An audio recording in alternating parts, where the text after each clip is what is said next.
Yr amser wnaethon ni benderfynu taw nawr yw'r amser i fabwysiadu oedd mynd ar wyliau campo gyda ffrindiau. A ar y gwyliau yna oedd na deuluoedd eraill i gael yna, oedd na anifeiliaid bach gyda'r plant yn chwarae gyda'r anifeiliaid.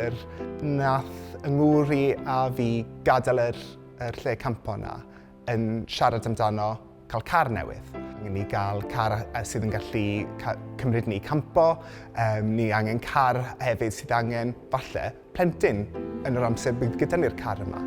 A wnaethon ni edrych ar ein gilydd a mynd, dyn ni ddim yn siarad yn byti cael car newydd ar hyn o bryd, ni'n siarad yn byti cael plentyn.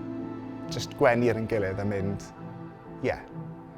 Mae mywyd i yn gwbl wahanol ers fod yn rhiant. Mae mywyd i yn mynd o gwmpas, mynd â mab i'r ysgol, chwarae a just cael lot o hwyl.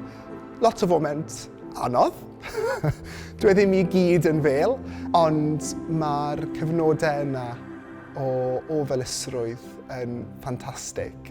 Does na fyth amser perffaith, bydd na fyth amser perffaith. Nawr yw'r amser, nawr pan 'ych chi'n gwybod bod gyda chi'r cariad yna i roi, hwnna yw'r amser, a hwnna yw nawr.